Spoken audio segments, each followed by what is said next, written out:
जय श्री कृष्णा। मैं आचार्य ज्योति स्वागत करती हूँ आप सभी का वैदिक एस्ट्रो केंद्र में। दर्शकों, आज हम बात करने जा रहे हैं सूर्य ग्रह के बारे में।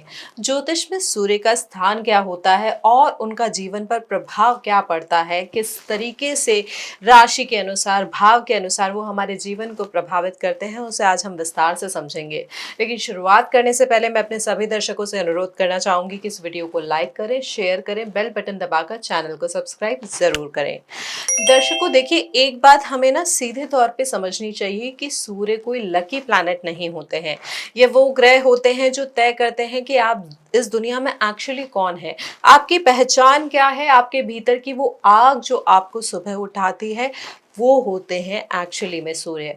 और अगर आज आप यहाँ ये वीडियो देख रहे हैं तो शायद आपके मन में कहीं ना कहीं ये सवाल है कि लोग मुझे सीरियसली क्यों नहीं लेते हैं, या मैं कैपेबल हूँ पर रिकग्निशन मुझे क्यों नहीं मिलता है, या बस यही कि मेरी लाइफ का एक्चुअल पर्पस क्या है मेरे जीवन की दिशा। इन तीनों सवालों का जवाब एक ही जगह छुपा है, आपकी कुंडली में सूर्य की पोजीशन में। देखिए, मैं आपको एक सिनेरियो बताती हूँ कि दो लोग हैं, एक ही शहर में रहते हैं, एक ही साल में करियर शुरुआत की है, उन्होंने पढ़ाई भी बराबर की है, मेहनत भी बराबर की है, अपॉर्चुनिटीज भी लगभग समान मिली है। 5 साल बाद एक बंदा जो है वो लीडर बन चुका है, लोग उसकी बात को सुनते हैं, उसकी प्रेजेंस में कुछ अलग है, बिना टाइटल के भी, बिना पोजीशन के भी डिसीजन उनके पास ही आते हैं। दूसरा उतना ही कैपेबल होने के बावजूद अभी भी खुद को प्रूव करने की कोशिश में लगा हुआ है। यह डिफरेंस टैलेंट का नहीं होता है, ये डिफरेंस होता है सूर्य की शक्ति का।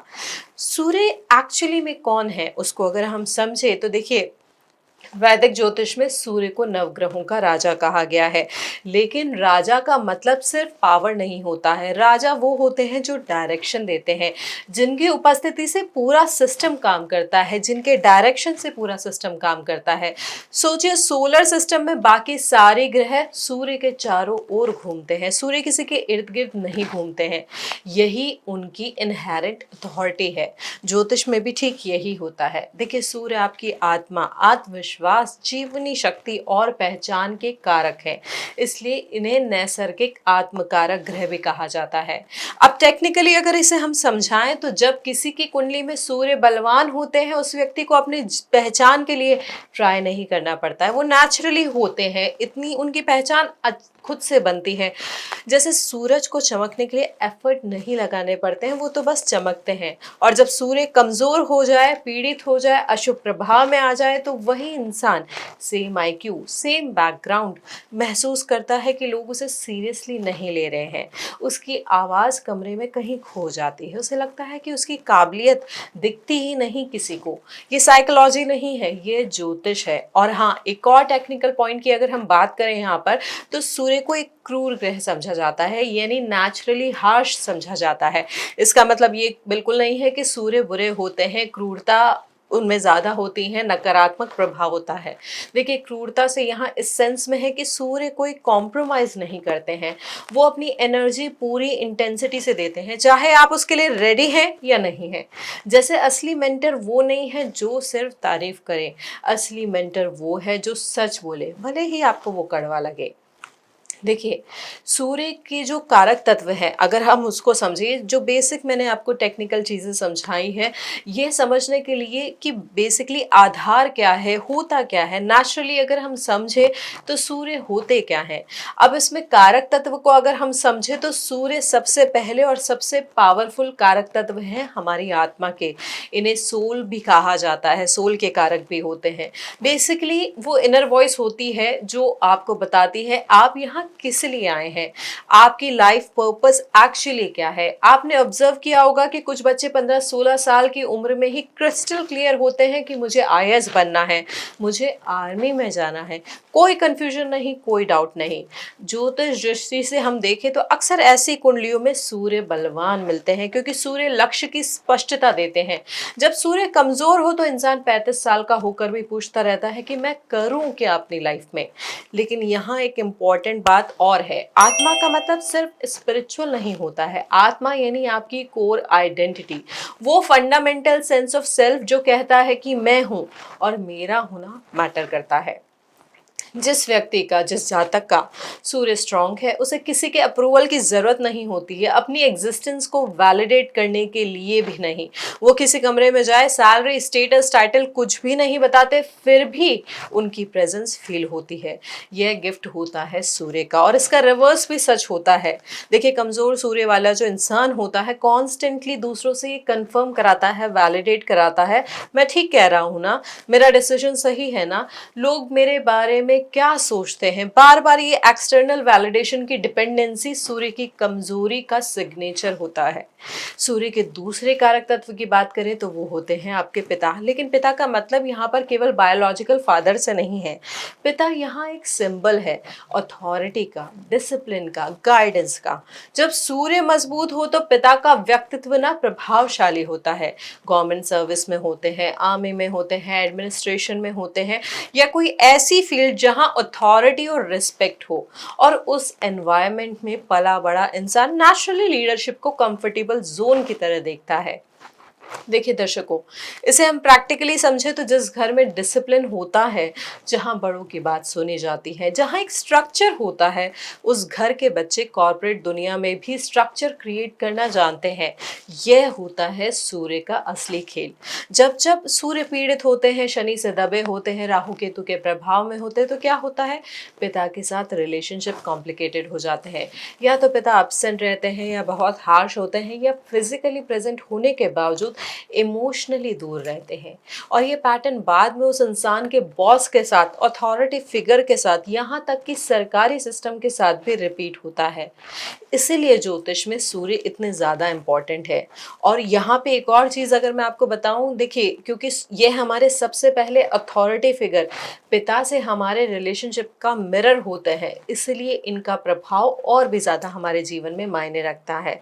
अब सूर्य के तीसरे डोमेन की बात करें तो वो होता है सत्ता और प्रशासन। Politics, IAS, IPS, judiciary, military, government sector, इन सब में सूर्य के रोल क्रिटिकल होते हैं। लेकिन ये सिर्फ जॉब नहीं है, ये कॉलिंग है। जिन लोगों का सूर्य इन भावों से जुड़ा हो, खास तौर पे दशम भाव से, उन्हें पब्लिक लाइफ में रहना अच्छा लगता है। स्पॉटलाइट उन्हें नहीं डराती है, अट्रैक्ट करती है। अब यहाँ पे एक मैं आपको पैटर्न शेयर करती हूँ, जिससे हमने बार बार ऑब्जर्व किया है कुंडलियों के विश्लेषण में। जब भी किसी सक्सेसफुल पॉलिटिशियन या टॉप लेवल आईएएस ऑफिसर की कुंडली हमने देखी है, ऑलमोस्ट या ज़्यादातर समय सूर्य या तो उच्च के होते हैं, या स्वराशि में होते हैं, या दशम भाव से किसी ना किसी तरीके से कनेक्टेड होते हैं। ये कोइंसिडेंस नहीं होता है, ये होता है प्रभाव सूर्य का, क्योंकि इस तरीके से उनकी जो ऊर्जा होती है वो आपके जीवन की दिशा को तय करती है। इसके अलावा प्रतिष्ठा और प्रसिद्धि के भी कारक होते हैं सूर्य। समाज में आपकी इमेज कैसी है, आप किस तरीके का प्रभाव रखते हैं, ये भी सूर्य की स्थिति आपकी जन्मकालीन कुंडली में डिसाइड करती है। आत्मसम्मान की बात करें, नेतृत्व क्षमता की बात करें, लोगों को इंस्पायर और लीड करने की नेचुरल एबिलिटी भी सूर्य के प्रभाव से आती है। अब शरीर के अंगों की बात करें तो हड्डियों के, हृदय के, आंखों के और रक्त संचार, ये सब भी सूर्य से जुड़े हैं। इसलिए जब भी सूर्य पीड़ित हो तो सिर्फ करियर नहीं, हेल्थ में भी असर दिखता है। बेसिकली आपकी वाइटैलिटी जो होती है उसके कारक होते हैं। तो अगर आपको शारीरिक रूप से विटामिन डी की डेफिशिएंसी है, हार्ट रिलेटेड इश्यूज हैं, पुअर आई साइट्स है, या बोन रिलेटेड प्रॉब्लम है, या अगर आपका फ्रैक्चर भी हुआ है, तो उस समय सूर्य के प्रति अंतर या अंतर दशा में कुछ ना कुछ सूर्य के ऊपर दुष्ट प्रभाव या पाप दृष्ट ग्रहों की युति का प्रभाव आया होगा। इन्हें ज्योतिषीय दृष्टि से देखें तो सूर्य का अशुभ होना एक मेजर फैक्टर हो जाता है इन सारे रोगों के कारण में। अब हम बात करें अगर सूर्य को, देखिए हमने कारक तत्व समझे, सूर्य की प्रैक्टिकली लाइफ, जो हमारी प्रैक्टिकल लाइफ है उसमें स्थिति क्या होती है, किस तरीके से हम समझ सकते हैं, उसको हमने जाना बेसिक लेवल पे, क्योंकि अभी हम बेसिक ज्योतिष को समझने का प्रयास कर रहे हैं। अब हम बात करेंगे इनके उच्च, स्वराशि और नीच की राशि की। देखिए, सूर्य की जो राशि होती है, उनकी जो असली स्ट्रेंथ होती है वो होती है मेष राशि में। जो हमारे भचक्र, यानी जो हमारा ज़ोडिएक साइन होता है, ज़ोडिएक साइकिल होती है, उसकी जो पहली राशि होती है एरीज भी जिसे हम कहते हैं, उसमें सूर्य उच्च के माने जाते हैं। यह सबसे पावरफुल पोजीशन होती है सूर्य के लिए। मेष राशि में यानी लगभग 10 डिग्री पे वो पूर्ण उच्चता के पर होते हैं, यानी जिसे पीक एनर्जी हम कह सकते हैं। देखिए, मेष का सूर्य इंसान को साहसी, निर्णायक और रिस्क टेकर बनाता है। जो नेटिव स्टेबल जॉब छोड़कर स्टार्टअप शुरू करता है बिना गारंटी के, कई बार उसकी कुंडली में यही कॉम्बिनेशन होता है। ये ऊर्जा कहती है कि भीड़ में मत घुसो, भीड़ को डायरेक्शन दो। लेकिन यहाँ एक वार्निंग भी है। मेष का सूर्य अगर अनकंट्रोल रहे तो अहंकार और इम्पल्सिव डिसीजंस का खतरा भी होता है। हाई एनर्जी को सही चैनल तरीके से करना चाहिए। यहाँ पे चैनलाइज करना उस एनर्जी को बहुत इंपॉर्टेंट होता है, क्योंकि अगर मेष राशि अगर आपके त्रिकोण में है, केंद्र में है और सूर्य वहाँ के उच्च के होके बैठे हैं तो ये स्थिति बहुत अच्छी है। लेकिन ये अगर त्रिक भाव में आ जाए, त्रिक भाव में भी पाप ग्रहों से दृष्टि हो जाए, तो यहाँ पर हड्डियों से संबंधित रोग या फ्रैक्चर होने की, एक्सीडेंट होने की संभावना भी बढ़ जाती है। तो ये विवेचन हम आगे और करेंगे जब हम विस्तार से और आगे की चीज़ें समझेंगे, वर्ग चार्ट में जाएंगे, तब चीज़ों को और हम डीप में समझेंगे। अभी के लिए हम ये समझ रहे हैं कि स्वराशि का प्रभाव क्या होता है, उच्च राशि और नीच का राशि का। अब उसी संदर्भ में हम स्वराशि की बात करें तो सिंह जो राशि होती है, यानी लियो साइन जो होता है, वो सूर्य का अपना होता है। यहाँ सूर्य नेचुरली कंफर्टेबल होते हैं, like a king in his own court. Singh का सूर्य आपको देता है राजसी व्यक्तित्व। ऐसे लोग ना बिना कोशिश के नेतृत्व में आ जाते हैं। ग्रुप में बैठे हो तो किसी ने ऑफिशियली लीडर नहीं बनाया है, फिर भी सब उन्हीं की तरफ डिसीजन के लिए देखते हैं। इनकी क्वालिटी होती है जेनरोसिटी। सिंह का सूर्य ना दूसरों को एक्नॉलेज करना जानता है, अपलॉड करना जानता है। यही क्वालिटी इन्हें ट्रूली रॉयल बनाती है। अब नीच की स्थिति की बात करें तो तुला राशि में, यानी जो 7 नंबर की राशि होती है, उसमें जो सूर्य होते हैं वो नीच के माने जाते हैं। ये सेंसिटिव पोजीशन होती है। तुला में 10 डिग्री की स्थिति पर जो वो होते हैं, नीचता का उनका पीक एनर्जी होती है। सूर्य अपनी सबसे कमजोर अवस्था में होते हैं इस डिग्री पर। अब देखिए, तुला में सूर्य को अपनी पहचान बनाने में स्ट्रगल होता है। क्यों? क्योंकि तुला का नेचर होता है बैलेंस, दूसरों को कंसिडर करना, डिप्लोमेटिक होना। और सूर्य का नेचर क्या होता है? Direct, assertive, self focus. ये क्लैश करती है दोनों ऊर्जा एक दूसरे के साथ। डिसीजंस में इनकंसिस्टेंसी आ सकती है, दूसरों की राय पर ज़रूरत से ज़्यादा डिपेंड करने की टेंडेंसी यहाँ पर हो जाती है। इसे एक एग्जाम्पल से समझे तो देखिए, ऑफिस में 2 लोग हैं, दोनों इक्वली क्वालिफाइड है, प्रोजेक्ट लीडरशिप के लिए नाम मांगे जा रहे हैं। एक तुरंत हाथ उठा दे रहा है, दूसरा सोच रहा है लोग क्या कहेंगे अगर मैं फेल हो गया तो। यही दूसरे व्यक्ति में अक्सर कमजोर या नीच का सूर्य जो होता है प्रभाव डालता है। लेकिन यहाँ पर एक और चीज इंपॉर्टेंट है कि नीच का सूर्य लाइफ सेंटेंस नहीं होता है। नीच भंग राजयोग एक पावरफुल एक्सेप्शन है, जब नीच ग्रह को कैंसिल करने वाले फैक्टर्स कुंडली में मौजूद हो, तो वही कमजोरी एक एक्स्ट्रा ऑर्डिनरी स्ट्रेंथ भी बन जाती है। हमारे इतिहास में ऐसे कई उदाहरण हैं जो हम आगे और जब भावों को, राशि को विश्लेषण करेंगे और चीज़ों को समझेंगे, तब हम आपको और इसको डिटेल में बताएंगे। अब हम बात करते हैं भावों में सूर्य की स्थिति के बारे में। किस प्रकार से वो आपके जीवन को, आपकी पर्सनालिटी को, आपकी ओवरऑल वेलबींग को प्रभावित करते हैं। अब देखिए, लगन में अगर सूर्य आ जाए तो व्यक्तित्व व्यक्ति का इतना स्ट्रांग हो जाता है कि कमरे में घुसते ही एटमॉस्फेयर बदल जाता है, लोग नोटिस करते हैं। लेकिन यहाँ पर ईगो को चेक रखना बहुत इंपॉर्टेंट होता है, वरना वही एनर्जी जो अट्रैक्ट करती है रिपेल करने लग जाती है। द्वितीय भाव में अगर सूर्य हो तो धन कमाने की क्षमता देते हैं वो, गवर्नमेंट या अथॉरिटी से अर्निंग भी पॉसिबल होती है। लेकिन वाणी में कठोरता फैमिली में फ्रिक्शन लेकर आ सकती है। इन्हें कॉन्शियसली अपनी टोन को मॉडरेट करते रहना पड़ता है। तृतीय भाव का अगर सूर्य हो तो साहस और सेल्फ मेड क्वालिटी होती है ऐसे व्यक्तियों के पास। ये लोग खुद की मेहनत से उठते हैं, किसी के फेवर के मोहताज नहीं होते हैं। सिबलिंग्स के साथ जो रिश्ते हैं उसमें थोड़ा अप एंड डाउन संभव होता है। चतुर्थ भाव में अगर आपका सूर्य है तो संपत्ति और भूमि से कनेक्शन, गवर्नमेंट प्रॉपर्टी या पॉलिटिक्स में घर के रोल की स्थिति बनती है। लेकिन माँ के साथ इमोशनल डिस्टेंस पॉसिबल होता है, या माता और पिता के बीच में थोड़ी सी टेंशन रहती है। पंचम भाव का सूर्य हो तो तेज बुद्धि होती है, एडमिनिस्ट्रेटिव थिंकिंग होती है और स्पेकुलेशन में लग भी मिलता है। लेकिन संतान के विषय में एक्स्ट्रा जिम्मेदारी और ध्यान देना पड़ता है। क्रिएटिविटी और आर्ट्स में भी ये प्लेसमेंट बहुत अच्छी मानी जाती है। छठे भाव में सूर्य का होना दुश्मनों को परास्त करने की क्षमता देता है। कंपटीशन में ये भी जीतते हैं और अच्छे से जीतते हैं। मेडिकल फील्ड, लॉ या गवर्नमेंट सर्विसेज में ये एक्सेल करते हैं। हालांकि हेल्थ को लेकर थोड़ा सा सतर्क रहना पड़ता है। सप्तम भाव में हो तो वैवाहिक वैवाहिक जीवन में ईगो क्लैश का थोड़ा सा खतरा रहता है। दोनों पार्टनर्स मजबूत हो तो टेंशन, वरना ये हुज द बॉस का ऑनगोइंग वॉर बन जाता है। बिजनेस पार्टनरशिप भी ट्रिकी यहाँ पर हो सकती है। अष्टम भाव का सूर्य है तो देखिए रहस्य, ऑकल्ट, साइकोलॉजी की तरफ व्यक्ति का खिंचाव जाता है। ये लोग सरफेस पर नहीं रुकते हैं, रिसर्च, इन्वेस्टिगेशन या इनहेरिटेंस से इनको कनेक्शन मिलता है। ये प्लेसमेंट थोड़ा सा चैलेंजिंग हो सकता है, लेकिन ट्रांसफॉर्मेशन का ग्रह भी आपके लिए बहुत अच्छा प्रभाव लेकर आ सकता है। नवम भाव की बात करें तो यहाँ पर सूर्य हो तो धर्म, दर्शन, गुरु और पिता से गहरा संबंध होता है। ये एक एक्सीलेंट प्लेसमेंट है। हायर एजुकेशन, फॉरेन कनेक्शन और स्पिरिचुअल विजडम सब यहाँ मिलता है।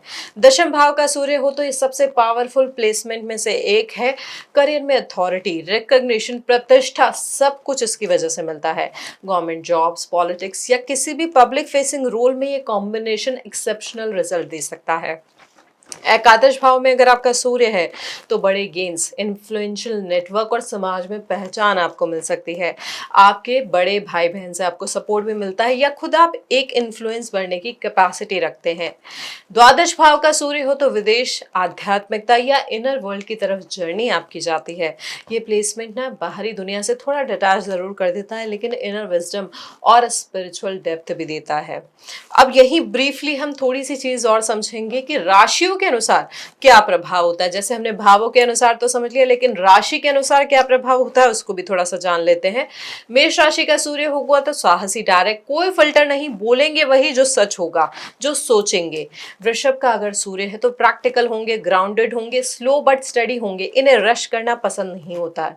मिथुन का सूर्य अगर है तो कम्युनिकेटर अच्छे होते हैं, आइडियाज का पावर हाउस बन जाते हैं, वर्सटाइल होते हैं, लेकिन फोकस मेंटेन करना उनके लिए थोड़ा सा चैलेंजिंग होता है। कर्क का सूर्य हो तो इमोशनल होते हैं, प्रोटेक्टिव होते हैं, फैमिली फर्स्ट वाली टेंडेंसी होती है। ये केयर करते हैं तो बहुत डीपली करते हैं। सिंह राशि का सूर्य है तो राजसी होते हैं, बॉर्न लीडर्स होते हैं, नेचुरली अट्रैक्टिव पर्सनालिटी उनकी होती है। कन्या राशि का सूर्य है तो एनालिटिकल होते हैं, परफेक्शनिस्ट होते हैं, सर्विस ओरिएंटेड होते हैं और डिटेल्स में थोड़ा ज्यादा जाते हैं। तुला राशि के होंगे तो बैलेंस्ड होते हैं, चार्मिंग होते हैं, डिप्लोमेटिक होते हैं, लेकिन थोड़ी सी प्रॉब्लम होती है इंडिसाइसिवनेस की। वृश्चिक का सूर्य हो तो इंटेंस होते हैं, मिस्टीरियस होते हैं, ऑल और नथिंग अप्रोच उनकी होती है और सुपरफिशियलिटी से नफरत करते हैं। धनु का सूर्य हो तो आइडियलिस्टिक होते हैं, ड्रीमर होते हैं, फ्रीडम लवर होते हैं, बाउंड्रीज इन्हें थोड़ी पसंद नहीं होती है। मकर का सूर्य हो तो डिसिप्लिन होते हैं, एम्बिशियस होते हैं, लॉन्ग टर्म थिंकर होते हैं, पेशेंस इनकी सुपर पावर होती है। कुंभ का सूर्य है तो ह्यूमैनिटेरियन होते हैं, फ्यूचरिस्टिक थिंकर होते हैं, रिबेलियन नेचर भी हो सकता है, लेकिन वो हमेशा किसी कॉज के लिए, किसी कारण के लिए होता है, सामाजिक प्रभाव, सामाजिक अच्छाई के लिए होता है। मीन राशि का सूर्य है तो कंपैशनेट होते हैं, इंट्यूटिव होते हैं, स्पिरिचुअल भी होते हैं, रियलिटी और ड्रीम के बीच में भी रहते हैं लोग। अब देखिए, अगर यहाँ पे ये हमने राशि अनुसार समझा, भाव के अनुसार समझा। अब कुछ मेजर योगों की भी हम बात करते हैं जो लाइफ को बदलने वाले योग समझे जाते हैं, जैसे सूर्य और बुध की युति, जिसे हम बुध आदित्य योग भी कहते हैं। ये क्लासिकल राजयोग माना जाता है, जिसकी वजह से शार्प इंटेलेक्ट हो जाता है व्यक्ति का, एक्सेलेंट कम्युनिकेशन हो जाते हैं और एडमिनिस्ट्रेटिव एबिलिटी भी ये कॉम्बिनेशन देता है। लेकिन अगर बुध कंबस्टेड हो, यानी अस्त अवस्था में हो, सूर्य के बहुत करीब हो, तो रिजल्ट वेरी करते हैं। टेक्निकली कंबशन में बुध अपनी नेचुरल क्वालिटीज को फुली एक्सप्रेस नहीं कर पाता है, इसलिए सिर्फ कंजंक्शन देखना जरूरी नहीं है, डिग्री भी देखनी चाहिए। सूर्य मंगल की जो युति होती है वो बहुत ज़्यादा एनर्जी देती है, जैसे हम मासिव एनर्जी कह सकते हैं, लेकिन साथ ही साथ साहस भी बहुत अच्छा आता है। आर्मी, पुलिस, स्पोर्ट्स, सर्जरी, इन सभी फील्ड्स में ये कॉम्बिनेशन वाले जातक डोमिनेट करते हैं। हालांकि पित्त दोष भी इसकी वजह से बढ़ सकता है शरीर में, लेकिन एंगर को चैनलाइज करना भी साथ में सीखना पड़ता है, वरना यही एनर्जी सेल्फ डिस्ट्रक्टिव भी बन सकती है। सूर्य और गुरु की युति एक पावरफुल कॉम्बिनेशन है, विजडम का, अथॉरिटी का, धार्मिक, लीडरशिप, ये तीनों एक साथ इस कॉम्बिनेशन की वजह से मिल सकती है। टीचर्स, फिलोसोफर, जजेस और स्पिरिचुअल लीडर्स में ये कॉम्बिनेशन अक्सर मिलता है। अब सबसे चैलेंजिंग कॉम्बिनेशन की बात करें तो वो सूर्य और शनि की युति, क्योंकि शनि और सूर्य नेचुरल एनिमीज है। ज्योतिष में शनि जो है सूर्य के पुत्र माने जाते हैं, लेकिन दोनों के बीच परमानेंट टेंशन होती है। ये माइथोलॉजी नहीं है, ये एक एनर्जेटिक ट्रूथ है। पिता और पुत्र का कॉन्फ्लिक्ट, अथॉरिटी फिगर्स के साथ क्लैश या करियर में रुकावट, यह सब इस कॉम्बिनेशन में पॉसिबल है। लेकिन जो इस टेंशन को हैंडल कर ले, जो इस फ्रिक्शन से नहीं टूटे, वो अनब्रेकेबल भी बन जाता है। देखिए, शनि क्योंकि डिसिप्लिन देते हैं, और जब वो डिसिप्लिन सूर्य की लीडरशिप क्वालिटी के साथ मर्ज हो जाए तो वो व्यक्ति एक ट्रांसफॉर्मेटिव लीडर भी बन सकता है। सूर्य राहु की युति हो तो ग्रहण योग बनता है। ये ट्रिकी होती है क्योंकि राहु सूर्य को एक्लिप्स कर देते हैं, ग्रहण दे देते हैं, लिटरली भी और मेटाफोरिकली भी। सेल्फ डाउट, आइडेंटिटी कंफ्यूजन और अथॉरिटी इशू इस प्लेसमेंट में कॉमन है। लेकिन जब ये इंसान अपनी इनर वर्क कर लेता है तो अनकन्वेंशनल पाथ पर एक्स्ट्रा ऑर्डिनरी सक्सेस भी मिलती है। ये है हमारा विश्लेषण सूर्य के बारे में, जो बेसिक समझ है किस तरीके से जब हम विश्लेषण करते हैं अपनी कुंडली का, तो सूर्य को हम किस तरीके से समझे। तो दर्शकों, ये है एक एक जो बोलते हैं ना, हम परत दर परत खोलते हैं, तो ये है उस पंखुड़ी का एक हिस्सा है जिसको हम समझ रहे हैं। जो कुंडली के एक एक भाव होते हैं, एक एक राशि होती है, एक एक ग्रह होते हैं, उनका हम स्टेप बाय स्टेप जो है अध्ययन कर रहे हैं, समझ रहे हैं। अब हमने आज सूर्य को समझाया, फिर भी जिन जातकों की कुंडली में जो हमने विश्लेषण किया कि आपको ये समझ में आया कि मेरी कुंडली में सूर्य की स्थिति अच्छी नहीं है, तो उसको इम्प्रूव करने के लिए आखिर मुझे करना क्या चाहिए। तो देखिए, यहाँ पर हम कुछ चीज़ें आपको बताएंगे, लेकिन ये समझिए कि ये सिर्फ रिचुअल्स नहीं होते हैं, ये एक साइकोलॉजिकल फैक्टर भी होता है जो आपकी ओवरऑल बीइंग को इन्फ्लुएंस करता है। ज्योतिष में उपाय का मतलब सिर्फ कुछ करना नहीं होता है, उपाय का मतलब होता है अलाइनमेंट, अपनी एनर्जी को उस प्लैनेटरी फ्रीक्वेंसी के साथ अलाइन करना, जिसमें सबसे महत्वपूर्ण है सूर्य को जल का अर्पण करना, जल का अर्घ देना सुबह सूर्योदय के वक्त। ये सिर्फ धार्मिक क्रिया नहीं है। जब आप रोज सुबह उठकर एक स्पेसिफिक टाइम पर एक स्पेसिफिक डायरेक्शन में खड़े होकर सूर्य को एक्नॉलेज करते हैं, आप अपने भीतर डिसिप्लिन और कंसिस्टेंसी को बिल्ड कर रहे हैं। यही सूर्य की असली ऊर्जा होती है। इसे समझे, जो इंसान रोज सुबह उठकर सूर्य उदय से पहले उठता है, डिसिप्लिन से एक रूटीन को फॉलो करता है, वो इंसान ऑटोमेटिकली अपने सूर्य को स्ट्रेंथन कर रहा है। रिचुअल्स एक व्हीकल है, बिहेवियर चेंज असली उपाय होता है। इस उपाय के साथ साथ हम अगर आपको कहें तो सूर्य के बीज मंत्र की जाप भी आप कर सकते हैं। जब आप इसे कॉन्शियसली करते हैं, बिना डिस्ट्रैक्शन के कर सकते हैं, आप अपनी मेंटल फ्रिक्वेंसी को सूर्य की ऊर्जा के साथ अलाइन कर रहे होते हैं। साथ ही आप चाहें तो रविवार का व्रत कर सकते हैं सूर्य की ऊर्जा को संतुलित करने के लिए, और सूर्य अस्त से पहले भोजन जरूर कर लें, सूर्य अस्त के बाद भोजन ना करें। रत्नों की बात करें तो सूर्य का जो रत्न होता है वो होता है माणिक्य यानी रूबी। लेकिन कभी भी रत्न बिना प्रॉपर कुंडली एनालिसिस के नहीं पहनना चाहिए। एक अच्छे एस्ट्रोलॉजर से अपनी कुंडली का विश्लेषण कराएं, क्योंकि गलत रत्न धारण करने से उसका प्रभाव, उसका जो परिणाम है वो उल्टा भी पड़ सकता है। और सबसे प्रैक्टिकल उपाय है अपने पिता के साथ, गुरु समान व्यक्ति के साथ, घर के बड़े बुजुर्गों के साथ जो भी अनरिजॉल्व टेंशन है उसे हील करना, उसका समाधान निकालना। यही ज्योतिषीय ट्रूथ है। जब आप अपने पिता के प्रति अपना पर्सपेक्टिव हील करते हैं, आपका सूर्य ऑटोमेटिकली स्ट्रेंथन हो जाता है। ये साइकोलॉजी और ज्योतिष का कॉम्बिनेशन है। अब सूर्य की दशा की अगर हम बात करें, देखिए विंशोत्तरी दशा में सूर्य की महादशा 6 वर्ष की होती है। यह 6 वर्ष या तो आपकी लाइफ की सबसे शानदार पीरियड होंगी या सबसे चैलेंजिंग। जिनका जन्मकालीन कुंडली का सूर्य स्ट्रांग है उनके लिए सूर्य दशा में रिकग्निशन मिलता है, प्रमोशन मिलता है, अथॉरिटी मिलती है, पिता का आशीर्वाद महसूस होता है। लेकिन जिनकी जन्म कुंडली में सूर्य वीक है तो उनके लिए ईगो क्लैशेस आते हैं, गवर्नमेंट अथॉरिटी के साथ इश्यूज आते हैं, हेल्थ प्रॉब्लम आती है, आइडेंटिटी क्राइसिस भी आ सकती है। लेकिन इसे डेस्टिनी या फेट की तरह मत देखिए। दशा एक अपॉर्चुनिटी होती है। अच्छे सूर्य की दशा कहती है आपको अभी शाइन करना है, वीक सूर्य की दशा कहती है आपको अभी अपना अहंकार और इनसिक्योरिटीज को कन्फ्रंट करना है। दोनों में ही ग्रोथ है। सूर्य का अगर हम फाइनल लेसन कहें तो वो एक लाइन में ये होगा कि सूर्य ये तय करते हैं कि आप खुद को कैसे देखते हैं और दुनिया आपको कैसे देखती है। मजबूत सूर्य वाला इंसान परिस्थितियों का शिकार नहीं होता, वो अपनी लाइफ का ऑथर होता है। जब कोई उसे नीचे खींचने की कोशिश करता है वो नहीं जाता है। जब कोई उसकी कैपेबिलिटीज को क्वेश्चन करता है वो इंटरनली डगमगाता नहीं है। कमजोर सूर्य का मतलब फेलियर नहीं होता है, बस इंसान को अपने आत्मविश्वास को कॉन्शियसली डेवलप करना होता है और वो कर सकता है। देखिए, ज्योतिष लिमिट नहीं बताता है, डायरेक्शन बताता है। इसलिए कुंडली देखते वक्त सबसे पहले सूर्य को देखिए, क्योंकि बाकी सब उसके बाद आते हैं। सूर्य आपकी सोल की स्टोरी है और हर स्टोरी को एक स्ट्रॉन्ग नायक चाहिए होता है। तो दर्शकों, ये था हमारा विश्लेषण सूर्य के बारे में। सूर्य का प्रभाव क्या होता है जन्म कुंडली में, उसको हमने विस्तार से समझा। देखिए, अब इसमें एक और चीज़ आती है कि सूर्य, हम जो कुंडली का विश्लेषण करते हैं चंद्र कुंडली से करते हैं, लग्न से करते हैं और सूर्य से भी करते हैं। जो सूर्य से नहीं दिशा पा रहा है वो चंद्रमा को महसूस करता है।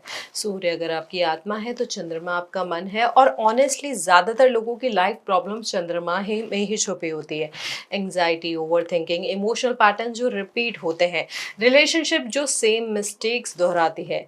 अगली बार अगले वीडियो में हम उसे समझेंगे। तब तक अपने सूर्य को ऑब्जर्व करें, देखिए कुंडली में वो कहाँ है, किस राशि में है, किस भाव में है, और फिर ऑनेस्टली समझिए क्या वो पैटर्न आपकी लाइफ में रिफ्लेक्ट हो रहा है। क्योंकि ज्योतिष तब काम करता है जब आप कॉन्शियसली उसे ऑब्जर्व करने लगते हैं। तो दर्शकों, कैसा लगा आपको हमारा ये विश्लेषण, कमेंट में ज़रूर बताएं। इस वीडियो को लाइक करें, शेयर करें, बेल बटन दबाकर चैनल को सब्सक्राइब ज़रूर करें। हरिओम।